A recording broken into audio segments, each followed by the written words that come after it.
All right. Here my boy Carlis. What we got up today? Bro, we chilling. We have been eating. We went and got something to eat. We've been chilling all day. I'm sleepy now. I'm sleepy. I've been eating. I'm not a vegan like him, so I still get tired when I eat. Was that shade? Was that What? shade? That was actually a compliment. That wasn't no compliment. You don't number one and number 4. You don't give compliments. You wanna know what number 2 and number 3 were? I always give compliments. You wanna know what number 2 and number 3 were? What is it? You don't give compliments. I always 1 through 5 is you don't give compliments. I You give never give compliments. compliments. I give compliments to Catherine. Well, You know, I'm of getting course you better do. at that. That's your wife. You should give a compliment to your wife. I'm getting better at that though, cause I wasn't the words of affirmation type of person. I wasn't, and Catherine's Do helping words of me. okay. Something I think we should talk about. Okay. Those 5 love languages. You know what I'm talking about? No, seriously. Those stupid 5. I mean, sorry. I think they're actually beneficial. How are they beneficial? I believe they're beneficial whenever you're learning learning the person that you're with, learning your spouse, learning even boyfriend and girlfriend type of thing. Just learning the person that you're with, or friendship. Okay. And if you don't know what the 5 love languages are, this is the thing. So 5 love languages, the first one, or it's not in an order of importance, but you have gift giving, words of affirmation, quality time, acts of service, Touch. and physical touch. And those are the 5 love languages. And so when my wife and I, before we got married, we took the test. And my wife's number 1 love language is physical touch. That's what she scored the highest in. I actually scored a 0 in physical touch. I would prefer if no one touched me. And then my love language, or my highest love language, was acts of service, which, in fact, acts of service was my wife's lowest scoring one. So she is like low on acts of service, where I am low on physical touch. Ours were the same way. My wife's first love language was actually words of affirmation. Okay. And I was 0. It was last, but not only was it last, it was a 0. Yes. So my first one was also words of acts of service. And that was a 0 for her as well. It wasn't a 0, it was her last. Right. And okay, so you said that the reason why you thought that they were good was because it kind of gives you insight to your spouse. Yes. My issue with that is this: that yes, it gave me insight to my wife, but my issue was that it became like a law in our house, where, like, we would throw in each other's face. My wife would be like, "Well, I would want to serve you more if you would touch me more." And I'm like, "Well, I would touch you more if you serve me more." Yeah. And so it was like this. It was this law that started being built in our house. And with law, when you're following law and every time it's broken, you get upset, it breeds resentment, it breeds bitterness, ultimately it breeds death and separation. And so many married couples are upset with each other now because they have broken the unspoken law and rule that you have broken, and you do not follow my love language. Yeah. With us, it was relatively similar too, because when we took I took it first. I took the love language test first, and then I was like, "Hey, you should take this one. Take this little test." She was like, "What is it?" So she found out her love languages, and I found out mine, and we kind of we didn't really try to apply it or anything like that. But when things were happening, when we would have disagreement and arguments, we would bring back the love language test things up and say, "Okay, this is why we're doing this. This probably why. These are some things that we're gonna have to work on." Because with me, it's a challenge. It's actually a challenge for me to say a whole bunch of words of affirmation type of stuff. Because the way that I was brought up, it was we can walk in a room wake up in the morning, walk in the room, and say absolutely nothing to each other, and everything be cool. Yeah, like you still love them. You still talk to them. Yeah, right. But with her, it was totally different. They had hugs and kisses, and you're just so beautiful. Hey, how are you this morning? And it was just total opposite. And so, you know, stuff like that. Those love languages, they can help if you're willing to work on yourself and not so much trying to put the law on each other like we would do sometimes. I know. I think another big problem for me is that it makes the person so one-dimensional. It's like, okay, so am I just an acts of service person? Like, and that's almost how it becomes in the relationship. That's why I don't really like to use them in my premarital advisement sessions, because it makes the person so one-dimensional. Like, there's so much more to you than just physical touch. Agree. And you know what? It could be that you desire that so much, not because it's something that you really need, but it's because it may be something that you lack, or maybe something that you lack while you were younger, maybe something that you got a lot of while you were younger, maybe you got the wrong kind of it and you want that again because of this. And it could be something that, you know, this is something we need to talk about and really begin to discuss. Maybe something you may need counseling over. Like, absolutely. You like giving gifts, but you can't afford the gifts that you give. So maybe we should scale back on the... I'm serious. Like, this is the stuff, you know? But I meet so many married couples, they're like, oh my goodness, I found my love language. And I'm like, oh, great. What now? Yeah, like, so you gonna love each other just based on a love language? When...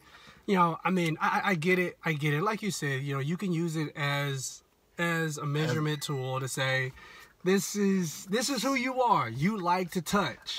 Yeah. But I like to touch too at certain times. I think it's a really good, like, what is it called? It's like a good something that you can reference to work on yourself. Reference. But I honestly, with me, I believe that those, including all of the stuff that you just said, I believe those things can change. I believe love languages can change. Say if it's words of affirmation or something like that, a lot of times it is done from a lack a lot of times. And then once you start to get in the habit of that, I believe something else might climb up to the top and then that changes. So I think that love languages can change based on like a lack or based on an abundance. Or I believe love languages can change as well. They can definitely change. Yeah. And that's why I think it's so dangerous to place a relationship or to hinge the success of a relationship on a love language.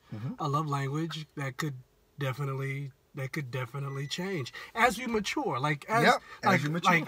Like in the marriage, in the state that in the maturity of my marriage, and in my maturity of where I'm at right now in our marriage, from where I was back then, I can say that I think my love languages have matured a little bit. Like now, you know, I like to touch a lot more than I did when we first got married. I don't mind giving gifts. In fact, I think giving gifts, is one of the dumbest things in the world. I don't know. It's like I think it kind of goes along with my. I mean, if you get into crazy, it's not crazy. If you get into like personality stuff, like sanguines and melancholies. I don't know. It's a personality test. Oh, okay. But I guess you would consider. I guess I'm like more of a melancholic. I'm more of a melancholic personality. Not that I'm sad. I'm gonna have to look that up. See what. Not that I'm sad. It's just that I am. I don't know, melancholic. I don't know, but it's like I look at gift giving and I think of like Christmas time. I look at it as like, are you buying people a bunch of stuff that it's gonna get eaten? It's gonna be burned up in the lake of fire anyway. Who cares? Oh Lord, you know what I'm talking about? You just too saved. You just too saved. Ain't no colic or melancholic or melon nothing. You just yeah, I'm just melon saved. You melon saved. That's where I look at it. But you know, you look at people like that and they say, okay, this is what I am. I'm a gift giver. And they're going to spend the rest of their life trying to be a good gift giver, which they may be able to give gifts, but that could be not that it's a love language. It just may be that you're gifted in that, because the Bible does say that he actually gives us gifts. He gives some a gift of giving. So I don't know. Those love languages are just, I think that they're a good tool. They're a good tool to help and understand one another because if you don't like... Throw some more love languages in there. Well, that's what I'm saying. I'm like, just add some more. I think just doing the 5... I don't think it's about, like, the specific love language. I think it's about understanding yourself and understanding your partner and finding the balance because...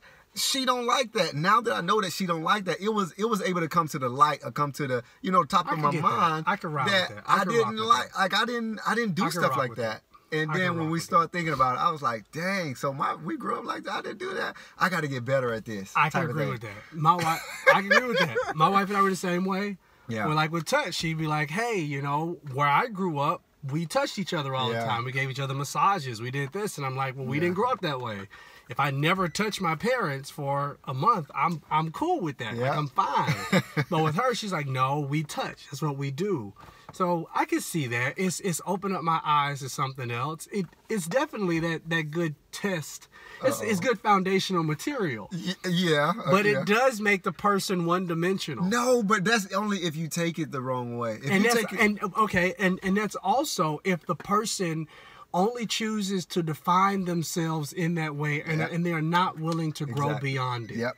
If you use it as and that may be how I should preface what I'm saying. The reason why I say I'm like against it somewhat is because when you use it as a law that says this is how I must be loved, then I believe you can really miss out on so much of who you are and who you can become because you're saying, this is the only way I can be loved. If you don't love me this way, then you must not be from God and you're not for me.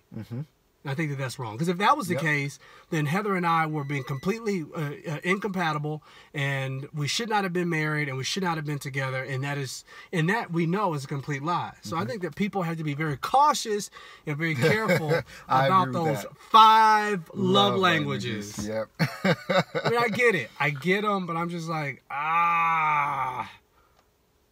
Yeah, I totally agree, man. Can I ask you a question, though? No, serious. This is a very, very serious question. Your love language is acts of service. My love language is acts of service. I'm trying to figure out why is it that every time we're together, I'm always the one who's driving and you're always the one who's hanging on the passenger side of his best friend's ride. Trying to... Did you just go to... What was that, TLC or was that Destiny's Child? Destiny's Child. Who was that? I remember Scrubs was not. Scrubs was not Destiny's Child. Was it TLC? That was TLC. That was TLC. I went all the way there. Lord, look. But I still think you should answer the questions. I don't think that you are reciprocating and really showcasing the type of love that you claim that you desire from others. Acts of service. I'm willing to, speaking about acts of service. I attend the Gathering Oasis Church. Yes. And I have been a servant at the Gathering Oasis Church. For how many years? Since the beginning. This is where we're going? Whoa. Since the beginning, I have served. You serve as unto the Lord. You don't serve as unto the pastor. Served. Come on now. I know the word. This ain't about the pastor. This ain't about nobody. This is about service. I know the Bible. Acts of service. This is what this is about.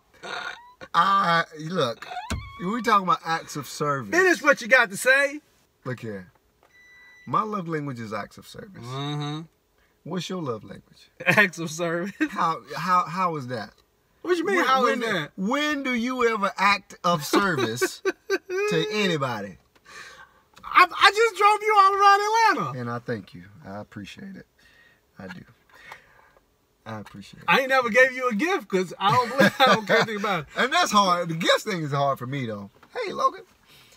The gift things are hard for me. He said something. He's talking to you. All right, I'm done.